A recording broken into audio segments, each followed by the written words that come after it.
right, everybody, we're going to do this a little differently today. We do have a mic for questions being asked, so feel free to raise your hand, and we will pass out the mic. So go ahead. Coach, the last 3 games defensively, holding the opponent under 40%. I was talking to Coach Conroy earlier this week, and he talked about how you guys played 5-on-5 in an effort to improve defensively in practice. Is it that simple? What's improved to this defensive turnaround? I mean, I think that when you have a new team, you need, like, film, and you need, I don't know what word you need, like, evidence, you know what I mean, to show guys where the holes are, where they're not. And then, yeah, we had some really, really physical practices, for sure, which, when you don't play as well as you like, you do that. I've done it every year, whether it's, closeouts with bricks or weighted vests or whatever. I mean, we just, we called, quite frankly, we called a bunch of NBA teams too and just asked them for different defensive drills. And I thought that helped us because they were just completely new and different than what our guys had seen over the 8 weeks in the summer and then the 2 months. And that really helped us. All the coaches reached out. I reached out. And some teams sent us some film of some of the stuff that they've done in practice. And I think we're still going to do what we were doing, but we just needed to put them in some different scenarios. And I thought it really helped us. We did a lot of 2-on-2 pick and roll defensively live, a lot. And we've continued with that probably for about 14 days now, maybe 12 days. And I do think that's helped us a lot. Just to go off that, how did you guys get the idea to reach out? Where were you at that point that you realized, okay, we need to shake things up, we need to do something a little bit different? How did you get the idea just to make those? Yeah, I just felt like with every team you kind of got to read the room, and to go back out on the practice floor and do exactly what we were doing. I didn't know if our audience was understood. And so it was just, I think for coaches, players, and everybody in any line of work, you want to walk into your office or you want to walk into the building and have something, a little bit of a surprise in the monotony. If you work, 9 to 5 and you go Monday through Friday, by Wednesday or Thursday, if you're doing the same thing, you're kind of hoping something happens that can, and we want a little bit of anticipation on what's coming. And we've always tried to change stuff up, but I was out of my own ideas. And I don't know I think if we would have kept doing what we were doing, we might have, I hope that we're getting better. I think it's quite obvious that, we've played 3 straight games of really good it's hard to beat Oregon where we are right now, being in year 1 and guys not, we're still figuring out who we are. There were still some things offensively and defensively that we can clean up, and that's our job to point it out. But I am really happy with the way we've defended, especially in the first half of both of the last 2 games. Not really happy with the second half defense, but it's also hard. It's human nature when you're playing with the 25-point lead to, you're going to have a little bit of slippage, and we did. Coach, the first half of this game looked almost identical to the first half of the Washington game. Great fire on offense, a lot of speed, really good defense. You've talked a little bit about what you did defensively, but it looks like it's almost a whole new team coming out in the last few games. Can you tell us what your thought is? Yeah, I think that, for whatever reason, this team, even in the games that we didn't really play good, like after the first timeout, like the first 4 minutes of every game, it's the first team I've ever had in all the years where almost every game we haven't fallen behind at all, knock on wood. Because there's oftentimes you play 10 games, and 2 games you get down 8-4, and we haven't really done that. And then I think that Wes, although Wes didn't play great tonight, Wes's athleticism and Wes's ability to play off the bounce and create his own shot has really helped our team. And then defensively, he's got physicality, and he's got really good anticipation. And I think that our overall team speed has has improved as his minutes have increased. And again, he did not, play great tonight, but he's a different dimension for us, and he's still a young, a freshman developing a lot of our third and fourth options. So he's still trying to figure things out, but I do think he changes us from an athleticism standpoint. Hey there, Coach. What hurdles did you have to overcome for today's much-needed victory? Well, I think that defending the three was the theme, and we were just trying to eliminate their three-ball attempts. They're a really well-coached team. They really space the floor. They'll probably be an NCAA tournament team, I would assume. They're picked to win their league, I think. And, we scheduled them with that thought process. There's not many teams that have, in non-conference, that's their third Big Ten game. And they played Northwestern down to basically a possession. And Northwestern's a really good team. They're well coached. And then if you watch the Wisconsin game, those are two hard places to play. And the Wisconsin game was within single digits as well. So I thought our preparation was really good, especially it's finals with us right now. And it's not an easy thing at all. It's not an easy thing anywhere. And then, with our academic standards here, our guys are really, they've really worked this last week and a half to prepare for finals and prepare for papers. And sometimes, we cut practice back a little bit the last 2 days just because of that. And then we have guys take finals tomorrow. It's kind of all over the map at 2, at 11. We don't even know if we have a window really to do anything, but they've done a really good job on their own of preparing. Because it is a little bit, that's a little bit of the concern coming into tonight was, the mental fatigue of getting the academic stuff done. And they've done a great job, and so has our academic support staff getting guys ready and helping them with study hall and stuff. Hi, Coach. Claude had 15 second-half points. He's done that multiple times this season. How does his ability set the mood going out of halftime? Who is that? Claude. Des, yeah. We're putting the ball in his hands. We rely on his one-on-one ability. We rely on his ability to kind of break people down and turn the game into an advantage, whether it's 4-on-5 or 3-on-5. He draws extra attention in pick and roll, and he's super aggressive, and he's a high free throw attempt player. So all those reasons we want him to come out of games aggressive. It helps us get to the foul line earlier, get bonus situations. And I think he keeps getting better as a point guard too. I mean, you look at, tonight's, efficiency, and then you look at the Washington efficiency, and it's through the roof. I mean, he's hardly missing a shot in the last 2 games, and he's not forcing things. And he takes 8 shots tonight and has 19 points, and I think the other night he took 6 shots and had 20 points. So he's become a really, really hard player to defend.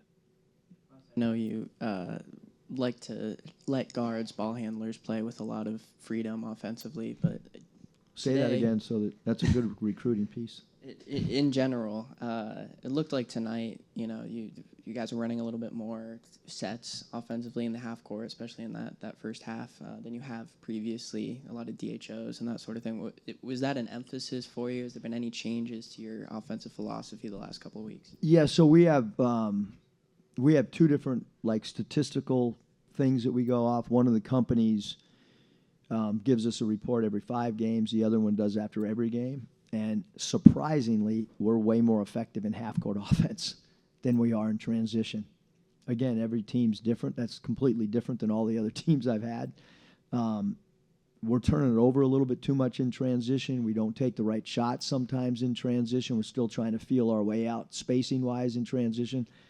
But half-court offense, we've been really good across the board, even earlier when we kind of weren't playing that great and we looked discombobulated on both sides of the ball. We did want more touches tonight from different people, and we felt like they'll as a play wore on and we got the ball changed sides that it would help us score and get easier looks. Coach, after the Oregon game, you mentioned I don't know how many Big Ten games we're going to win. Was that a calculated remark, or was that honestly how you felt in the moment? And then just as another quick thing, any injury updates with Rashawn and Terrence? I hope, Connor, that everything that I do is calculated. But when I sit before you guys, I hope I've thought about them. I really do. You know, like who is this for? Number one, it's for my own players, and it's for our staff, and it's for our inner circle family. It's for everyone involved in the athletic department, and then the last thing it's for is probably what you guys are looking for. And so I do think there's got to be a plan when you come up here. I won't always have a plan because sometimes emotions, you walk in here and it doesn't go like you want. But yeah, I mean, I made that comment hoping that they would hear that going into a road game because we hadn't played on the road, and that was concerning that was our first road game after losing a heartbreaking game. And look, we know, Oregon beat us, but we also beat ourselves, so we knew that closing games in a big game like that, I trying to, maybe I could have gotten up here and said, hey, we played great against the 12th ranked team, but I didn't want to go that route. It was going to probably go one of two ways. Could have backfired too, and we could have lacked confidence. This will be our last question. Coach, I wanted to ask you about two players. What's your thoughts about how Rashawn has played in the last two games? Phenomenal. I was, tonight, in the second half, he missed 2 layups. And, at Bowling Green, that was when we recruited him, that was our biggest concern, was him missing shots around the rim. And then we go up to Seattle, and he doesn't miss anything around the rim. First half tonight, he doesn't miss anything. And then the second half, he missed some shots. He's going to make some of those threes, too. In practice, I think he's our most underrated three-point shooter. And he's a guy that's worked as hard as anybody on his off time to get shots up from the perimeter. So I think that will add something to us at some point, I hope. But he's played phenomenal. He gives us energy and loose ball getting, and he range rebounds outside of his area.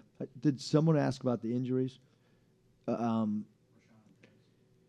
Rashawn, I think, is just a cramp. T. Will, that thing's broke. So he's had surgery and is out for the foreseeable future, for sure. And then Harry is I haven't gotten the update, but he thought his hamstring could be a concern. I don't think we can determine that quite yet, but he's not going to play in the next 2, 3, 4 weeks. The other player I wanted to ask you about was Kevin Patton. He came in, made a shot, missed a shot. You took him out pretty quickly, and it looked like you were trying to give him a message, and I wonder what your thinking was. Yeah, I mean, we're not a team that likes to take threes without anyone else touching the ball. And he took one, made it, and he had just checked in. And then the second one, we're trying to move the ball, and he's a young developing player, and he's got unbelievable potential, but that's not what we needed at that time. Shot selection is really important. I look at everyone's minutes every time they are in practice and in a game, and it's an evaluation. And if you're not in the rotation consistently, then when you get your minutes, both in practice and in a game, it's about trying to earn, your minutes. And so that shot selection, regardless of who it would have been, if it would have been Ray Allen, I don't know if that would have been the shot that we would have wanted at that particular time. So, we gave other people an opportunity. I thought Bryce Pope did a great job in his minutes. He's done a great job in practice. And, coming into the game, we wanted to look at Clark and we wanted to look at Bryce. Some of the younger guys have had some opportunities, and Bryce and Clark have watched and been patient. And so I wanted to see those guys. And I thought Clark had, 4 or 5 assists tonight in limited minutes, and Pope did a really good job. So you got to play your minutes when they're in there. All right. Okay. Thank you, everybody. We'll be back. Does Saint Muss was talking about how this past couple weeks, to try and get things going defensively, staff reached out to a bunch of NBA teams, NBA guys to try and implement some new drills. What did those look like the past couple of weeks, and how did you guys feel you improved defensively in practice from those? I would say I didn't really know that he was talking to NBA teams, but I would say just coming to practice, I know he's been harping on us just about our defense and playing for 40 minutes the whole game. And basically our only problem really right now is just guarding the ball and playing as a unit on defense. So this whole week we just did defensive drills and defensive stations, even though if we didn't like it, but those are daily vitamins that you see out there in the game that we're actually implementing into our everyday lifestyle. So.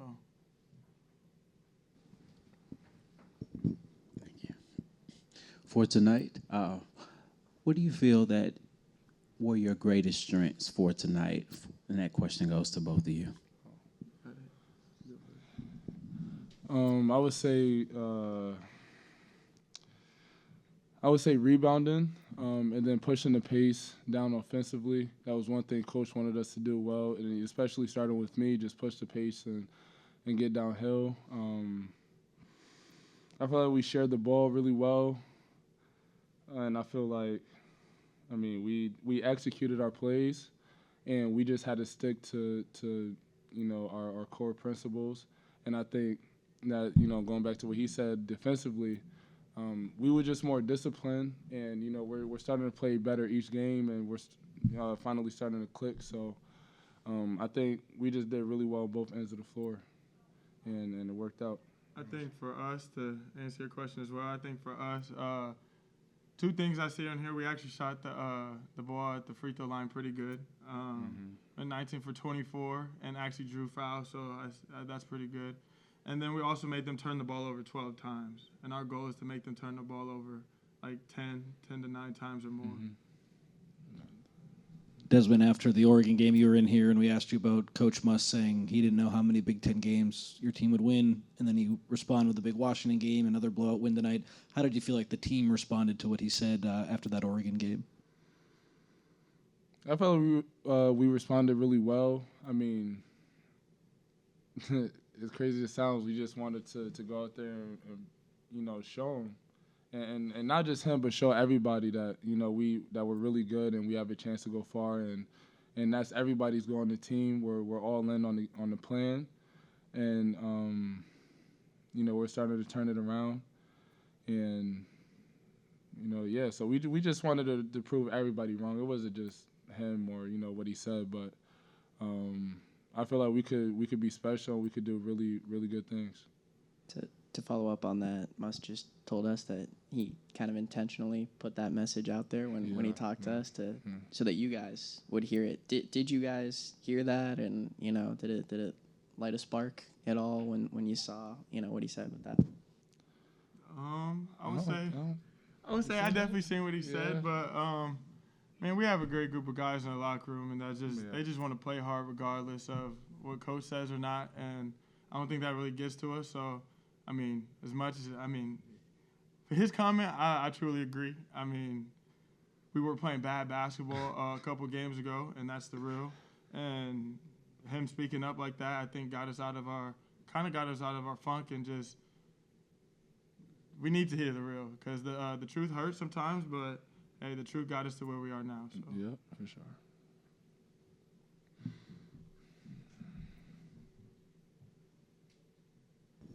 This is for both of you. It seems in the last two games you guys have come out on fire, moving the ball really fast, playing good defense, lots of passes on offense, and I think you're scoring 50-plus points in the first half. What changed to all of a sudden you're an offensive dynamo? I would say our approach to practice. Everything starts in practice. Just intensity, our intensity changed and our mindset changed in practice of we're going to get better each day, and that we're not going to just come in here and just drag and say, oh, we have Coach Muss's practice, because Coach Muss's practice is different than anybody in the country. So just like I said, the approach and how we approach the day of just our mindset about dominating the day and dominating to get better for one another. Yeah, you said My fault. no, you good. You answered the question. Hi, this is a question for both of you guys. After all the games you guys have played in this non-conference slate as well, what have you guys learned individually that you guys have been able to bring together to the game and as a team moving forward? I would just say trust, especially on defense. When guarding the ball, you don't really know what's going behind you, but I feel like each game that we play and each practice that we approach, like we trust each other more for all of us to communicate and have each other backs. And then just trusting the game plan from the beginning and trusting coach and what our schemes are, what the original game plan is. So I would say those few things are, what we learned. Yeah, I say one thing we kind of got back to is I would say having no ego. I mean, going out there and playing teams that's the second Big Sky team that we played, and for playing in the Big Sky last year for me, I would say the Idaho State game compared to that Montana State game that we just played is a lot different. And that Montana State team is probably going to win their conference this year, and they've won 3 times in a row. So, I mean, just like I said, the approach to the game and just not taking any team lightly is I think the change in mindset that we had, and just what Coach says, just be a bunch of sewer rats instead of you got the USC brand on and you're just wearing it and you think you have all this entitlement. So just having no ego and low entitlement going into these games. For Saint, you've been a lot better offensively the last 2 games. What's gone into that? Did anyone talk to you off the court? Just what's been different the last 2 games? I would say my teammates has been in my ear just telling me, bro, you're in the gym every day, you're working, and you can go out there and we want you to score. We don't want you to be hesitant or anything of that nature. But I would say just playing the game the right way. Just never getting too low or too down on myself or too high if I'm playing good. Just keep being solid and stay true to my work ethic. It just brought me to, I guess, getting out this slump. Saint, just to follow up on that, were you feeling a little bit more tentative, offensively, just in terms of looking for your own shot? Was it, you're trying to get other guys involved? Just what was kind of the offensive process there, and how did you kind of snap out of that? I think the offensive process is the same thing for me every game. Take what the defense gives me. I know, like I said, playing Montana State tonight, I played them twice last year, and I think I had 29 on them both games. So I knew they were going to trap my post-ups and just try to make me a passer. And so just take what the defense gives me and, like I said, just play basketball, man. All right, last 2 questions. Long stretch since the last game. How did you guys keep the rhythm up this past week, especially with exams? I would say just staying on top of our stuff, coming in doing study hall all the time, and especially for our undergrads. Yeah, it was coming in doing hours. study hall, and then also was just staying in the gym as well. So I mean, we had no class this week, so just staying in the gym, getting in on your own. If that's shooting free throws, shooting form shots. If you're tired or not, I know some people are mentally drained. Yeah, it's all right. But just doing that, and then just staying on top of our schoolwork. And I would say our older guys done a good job in the locker room, our graduate students, because they're just on us about getting our stuff done. Because we don't want anybody to be ineligible next semester. Kind of staying on the same topic of finals, were there any classes you guys felt like was very challenging or just a breeze going into finals week?